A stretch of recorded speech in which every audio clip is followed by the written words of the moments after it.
Refinishing a pool waterfall. We have a pool waterfall that the paint has come off of, especially below the water line, and white splotches are coming through the paint on other areas. What is your recommendation for touch-up, primer type of paint, sealer, etc.? So this is a harder to answer question. There's a lot of different ways of doing it. There's a lot of different ways that people install it and color it in the first place.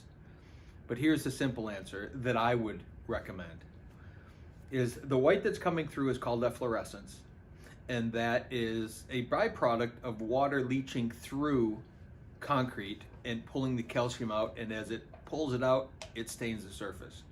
What I would do is either lightly use light acid on that, or at least scrub brushes, try to get as much of that off as possible. You may not get all of it, but if too much of it builds up, it becomes almost looks like a wetted surface, and you'll never get paint or anything to stick to that. I would try to get that off. At times when we've had that happen, we'll literally scrape it off. But once you've done that and you've cleaned the surface as best you can, again, here's where the 100 answers comes in terms of how to recolor it. Here's the simplest way to do it. And it depends on how complex the coloring is and the painting is, but here's what I would typically do, because we build an awful lot of structures that we do have to add color to. And you can go and find all kinds of fancy dancy paints and color stains and acid stains, and you can go through all of that. But here's what I would recommend. Here's my secret is I would go to Home Depot, Lowe's, Menards, somewhere, local paint store, and either pick colors that you like or go through the oops section of paint, regular latex paint. Now what happens if you're looking for browns and looking for reds, you have to be really careful with the undertones, because what I'm gonna have you do is thin them out, and when you do that, they change a lot. Like if you take a black and you start adding water to it, it'll go real blue or purpley, or there's times where it'll tend to go more yellow. But what you're gonna do is, and maybe you start with, buy a couple sample colors of paint and mix 50-50 water, even 70% water. You want the paint to be really thin. You want it to be really watered down, and layer it.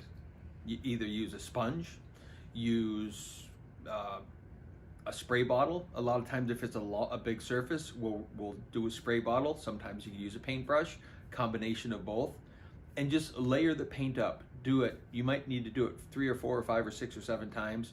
You may want to try it with a little bit heavier paint, a little less paint, and then if you want some variety, you're going to have to mix some other paints in there. We've even, at times, used squeezed tubes of acrylic paint. It's a little harder to mix it in and get a really good mix because it stays a little clumpier, and you really want it to be watered down. But you could even probably try, for the sake of trying it, you could try any one of the child's paints and the paint kits and sets. Because what you're trying to do when you thin it way down is you're trying to, the surface of the concrete actually is porous. And when you water it down, that water and paint in combination gets into the concrete, and then the water evaporates out. If you just took regular paint and a paintbrush and you painted it on there, what's going to happen is it's just on the surface. And number one, it's just going to look one color, but number two, it's going to tend to peel over time. But when you water it down, you're getting it into the pores of the concrete. And I know the guys out there, everybody wants to have their proprietary way of doing it, and we do the best color, and we use the best colors, and some guys use really expensive stuff, some guys use really cheap stuff. It doesn't really matter as long as you get that paint in and you get the effect that you're looking for. And again, you can spend thousands and thousands and tens of thousands of dollars having things recolored, or you can do it pretty simply. I'm a believer in a pretty simple thing. Our projects are awesome. We do really great stuff, and we have really simple coloring processes. We've gone up and down that road of all the different things you can use, and all the proprietary blends, and all the guys that say only use this and only use that. And I kind of gave our secret away. We use all kinds of different stuff for different effects, and none of it being proprietary or expensive. And I think our work is pretty fabulous. So Hopefully that helps.